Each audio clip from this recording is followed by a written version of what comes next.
You've been here before. 3 months into the product development process, legal review comes in, everything needs to change. Worse yet, your product has been on the market for years, consumers know and trust it, until you realize there's been a fatal flaw, which means 2 or 3 of your core product features have to be changed, which requires completely revamping a lot of your systems. This is super expensive and it's super inconvenient at this process and at this point. And what we're going to do today is we're going to flip the script and we're going to bring in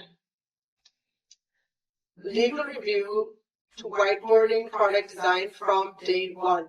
Forget everything you know about legal slowing down the product development process. What we're going to do is show you what if you figure out and find out that the most innovative product designers and founders are using legal constraints as critical creative points to build into their product infrastructures from day one. Not as a reactive approach, but a proactive approach.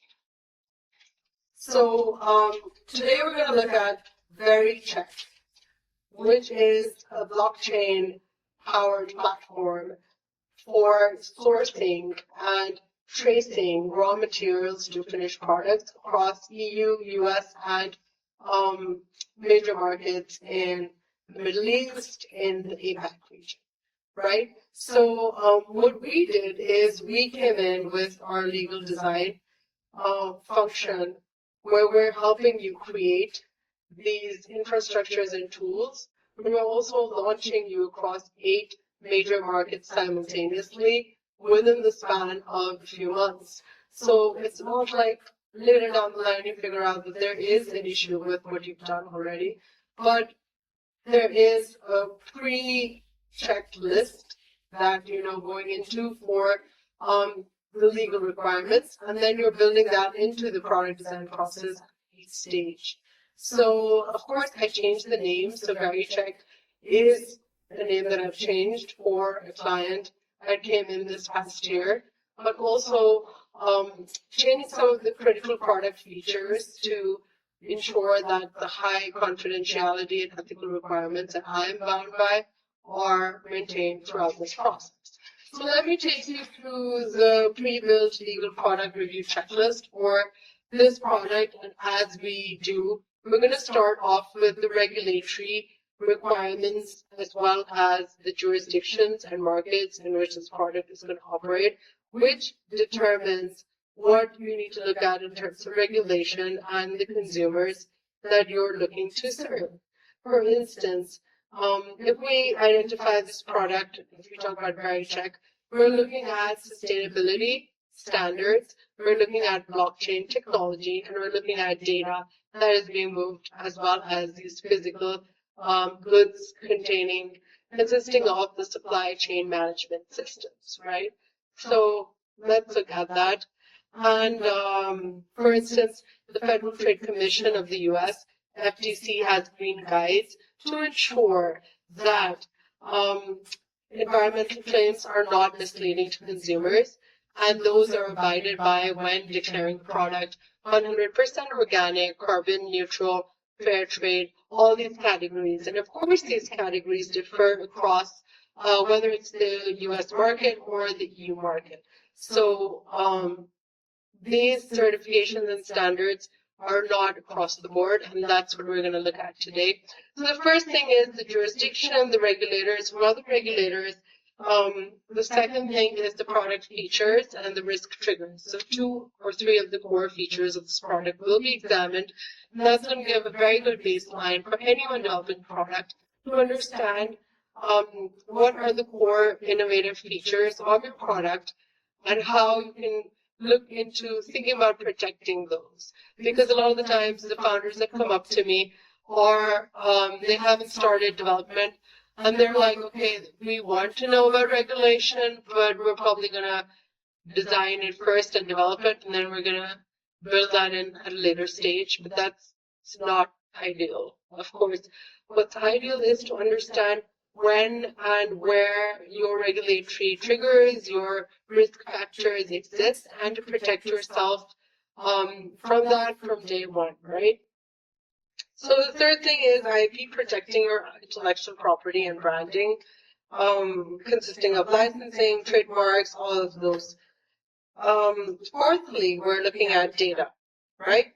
So there's data, who has access to the storage. If there is off-chain data, then that off-chain data is secured in a particular way, and that on-chain data is secured in a particular way. Because blockchain is immutable, there is the fact that blockchain immutability means that anything that is written on there on the blockchain ledgers themselves does not change. Whereas data protection guidelines and laws, for instance, the EU's GDPR, requires the right of erasure to be given to consumers. So these are two very different overarching schemes that are not always coinciding with each other. And we're going to learn how to navigate that through this process. And fifthly, we're going to talk about AI disclaimers on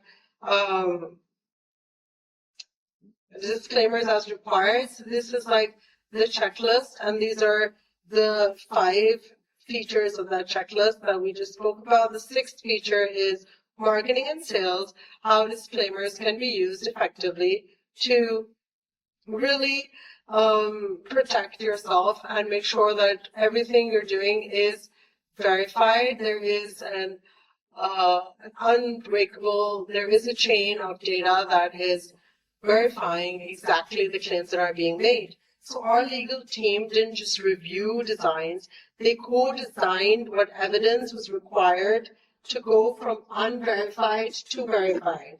For ethically sourced and sustainable goods, we built this logic into the user interface for the first prototype itself.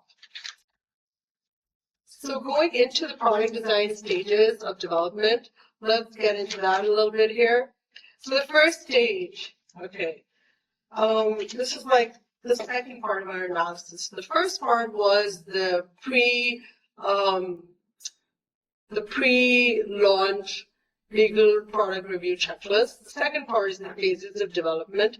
So the first phase would be bringing in legal with engineering, product, marketing, executive decision-making teams to figure out what we're actually creating. And for VeriCheck, the core value is verification and trust, and also ensuring that sustainability is ensured for end consumers to know that what they're purchasing does fall within the ambit of ethically sourced, responsible products, the product lifecycle management stage of what they're purchasing, not the product we're building, is itself protected, right? So whether it's clothing, whether it is food, where is it coming from? For instance, cobalt that is used often in cell phones may not be ethically sourced. And for that, we also need third-party auditors to get into the supply chain management, suppliers, and to understand where are they getting what they're getting from and what are the different stages of their supply chain, to understand whether that is actually the claims that they're making are actually well backed. Okay, so every user interface element that claims 100% organic or carbon neutral consists of an unbreakable auditable data chain, and there is in-product claim substantiation. So anything that a supplier is saying is well backed by the evidence at hand. And for the architecture and system design of this product, the legal architects work with the tech architects to build a hybrid system. For instance, we spoke about off-chain storage. For in this particular instance, if it's end consumers, if it's suppliers, that off-chain storage is personally identifiable information, and that personally identifiable information is anything consisting of identification, emails, home addresses, age, anything that is confidential would be stored off-chain to protect data and to ensure data governance is abiding by the highest international benchmarks, whereas on-chain data would consist of anonymization, verification checks, hashes to protect that data, right? So let's move on. This is the first let's say the pre-innovation stage, this is just like conceptualizing the product to understand where to go from here. And the second phase would be third-party integrations, the vetting of the Internet of Things sensors that exist. So the product itself consists of suppliers who upload certifications, which are certifying that the product is sourced in a particular way. It also consists of Internet of Things IoT sensors that do real-time tracking of these products as they go through the supply chain process, as well as end consumers who use QR codes to verify and figure out the entire history of that product. So the third-party integrations would review the licenses for blockchain protocols, ensure third-party auditors do API checks and integrate seamlessly for compliance purposes. And these third-party integrations are built in. For instance, Certic is a smart contract code check third-party auditor that basically ensures that the code used in that contract is not malicious. That could be one feature of that. Then, of course, like if the source code for any part of this software as a service that we're building here is open source, then that has to be white labeled, which means that it has to be declared publicly because the part of that source code that is being used is derived from a code that is in the public knowledge and in the public arena. So it is not completely individualized and created by you. It is coming from some source that is public. And hence that matters because your IP for the software as a service, which is exactly what is happening here, might not be completely protectable. So we'll get into that, right? So the phase 3 is actually the user integration, UI, UX, and marketing compliance. So the interfaces clearly distinguish between verified facts and supplier uploaded claims and AI inferred data.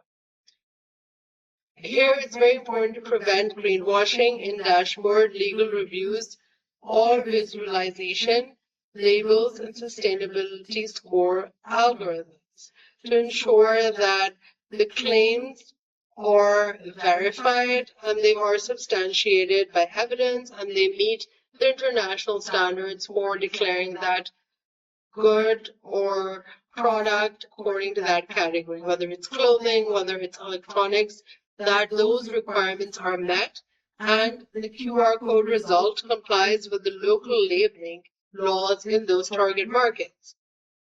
So for instance, the permission-based views would be the supplier sees only the nodes, the third-party auditor sees the complete data chain, and the end consumer sees only the verified, simplified story, right? So the fourth phase is the AI-specific reviews and procedures. If you're using AI to predict supply chain disruptions or verify document authenticity, Legal drafts a B2B AI verification tool review framework focusing on liability for AI errors and audit trail requirements. So, and then right before going live, all of this is basically verified and substantiated as well as basically checked against the checklist we provided at right before this. So let's get into the actual process of how we went about this, right? So the first part is the jurisdiction, the markets, and the regulatory triggers. So the entity structure, it's registered as software as a service. It is the terms of service, jurisdictions, and choice of law, for instance, neutral forms for those smart contracts. And smart contracts usually have like a few conditions that must be met for the contract to be finalized according to those specific terms. And dispute resolution governing laws or according to particular jurisdictions, that's what is meant by choice of law. So export control classifications here are determined for software and to track export licenses and automatically block certain jurisdictions that may not be particularly, they might be economically sanctioned and those might have to be avoided in the process. Those can be flagged in the system and decisions made or an automatic block placed on those particular jurisdictions. So let's look at regulatory landscape mapping, FTC Green Guides, right? So we spoke briefly about FTC Green Guides and substantiation requirements for environmental claims. These differ whether it is the UK Modern Slavery Act Transparency Guideline Standards, whether it's the California's Climate Corporate Data Accountability Act. All of these differ across the board. And we look at the EU's ESG directives. We might have to look at various other acts and rules that apply here. So for the blockchain specific registrations, there's a vast registration assessment, new supply chain due diligence requirements, and whether any money transmitter licenses are required. So this is the blockchain side of it, all the regulatory compliance that we're discussing here. Money transmitter licenses or money services business determination protocol transactions are necessary for this, right? So we go to branding. We do an IP audit, we figure out the blockchain and software. We spoke about the open source compatibility analysis, whether what is being used is capable of being IP protected, unless it is already coming from a source code that is in public domain, and even then, only that part of the source code that is revised, altered according, and derived from that original open source code needs to be publicly declared, right? And we talked about smart contract audits for proprietary chain eligibility, right? So there's CERTIC, there's API integration terms and IP ownership clause reviews. For brand protection, VeriCheck trademark clearance in key markets, US, EU, APAC. Certification mark usage guidelines for partner logos, USDA, organic, fair trade, etc. And to white label partner IP assignment agreement templates. So that's kind of the different things that we ran through, figured out which of those we need, which of those we don't need, but I'm just going through all of this here because it might be relevant things. It might be relevant to think about these things at any particular point of the product development process. So for data, we spoke about public transparency data and how to categorize that, and private, whether it's trade secret or end consumer data, how to keep that protected.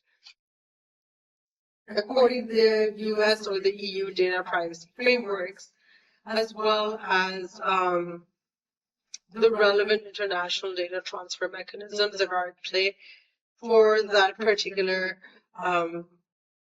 data. What is the classification of that data and where exactly is it moving?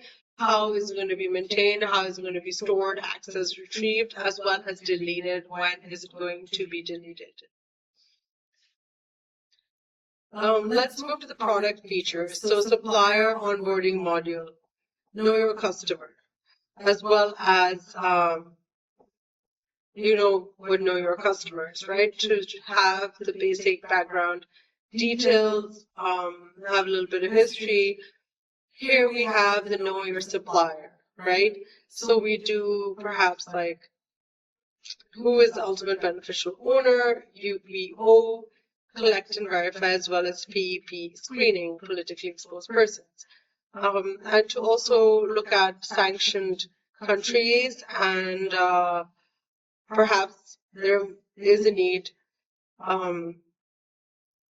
for that to come in, because if those countries are on that list, then parties are denied screening according to that. And that's what we did exactly with the UN and the EU list and OFAC, right? So those parties, those suppliers that are coming from certain areas might be just flagged or blocked automatically. AML risk rating, right? So money laundering, we'll get into that. That's also a part of the features of this product. And contract automation comes in as well. To understand it, there is a master services agreement, which is a standardized agreement containing key clauses to govern relationship with supplier, to have that MSA template undergo a compliance review. And then for DPA, data processing agreement for GDPR compliances, as well as any market-specific data governance standards, how to handle data that would be built in to the contract automation process. And then security addendums with required controls, SOC, as well, SOC 2 compliance, as well as ISO 27001, risk assessment controls inbuilt into contracts, and termination data portability clauses built in as well. So those are the things we did look at into automating contracts, because this particular product required a lot of contracts to be there, a lot of them to be executed really fast. So that was a very key, important part of the product features that went into the development process. Okay. So let's take a second to speak about claim substantiation and certification and the evidentiary standards required for this.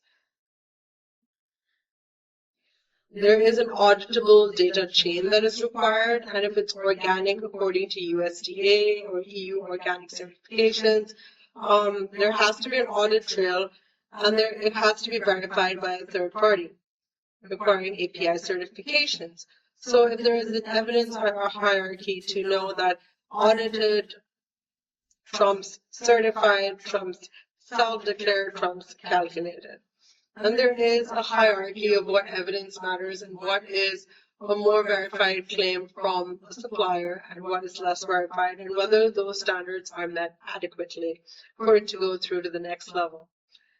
Speaking about blockchain architecture design, what we did was GDPR compliance frameworks were inbuilt into the product, and data minimization by design. So put on-chain what's absolutely necessary for verification, hash personal data, not stored directly, use zero-knowledge proofs where possible. Caveat: data governance versus blockchain immutability. On-chain, documentary hashes, verification signatures, timestamps, and off-chain raw documents, personally identifiable information, editable metadata. And there has to be a legally designed data deletion flow, which anonymizes on-chain data, deletes off-chain data, right? So what is, for instance, the user interface flow has to have a request for data deletion built in if you are in the EU, which explains the consequences of deleting the data, how the data is already being used, and confirms that the data has actually been deleted according to those GDPR standards as required.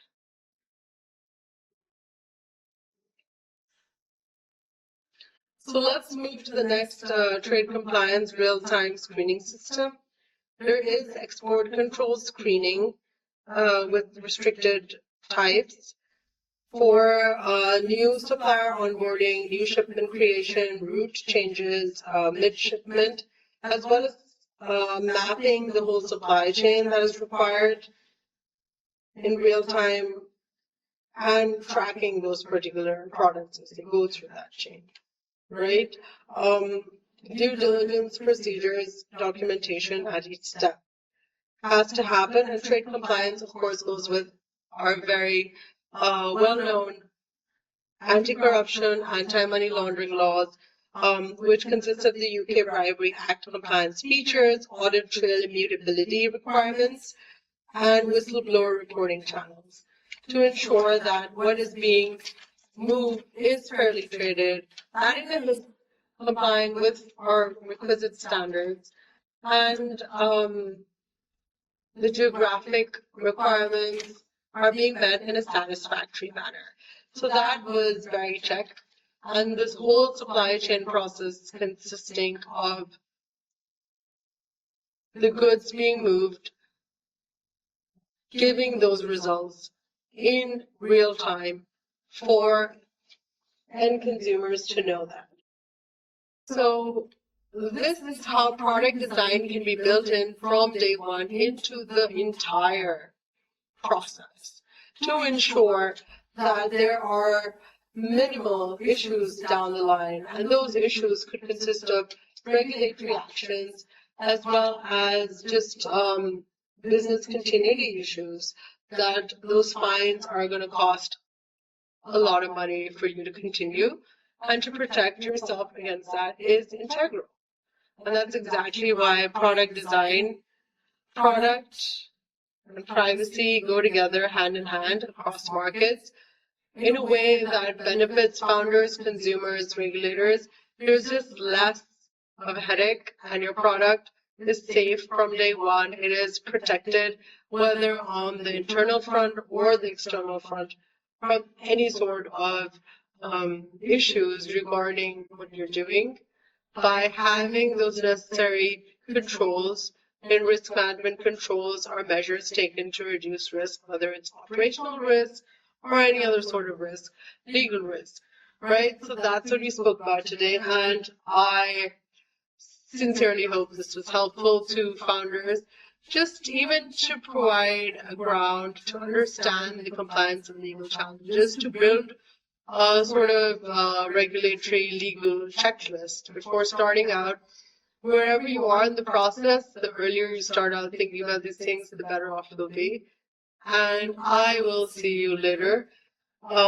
Remember, we build infrastructure, we build products that enable high growth tech companies to scale across markets. And our purpose here is to provide that legal literacy to cover the gap between what the market knows and what it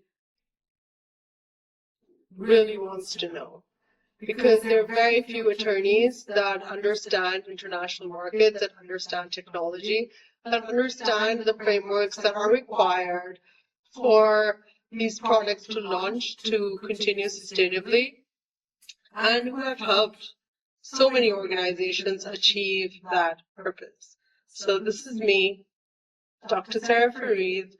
I am a licensed attorney in the US, with a qualifying law degree in the UK, and we are here at R&M Law, and which is a part of RICOR, which consults and enables businesses to scale responsibly and innovate successfully for multi-million-dollar ventures across markets, whichever stage they're at.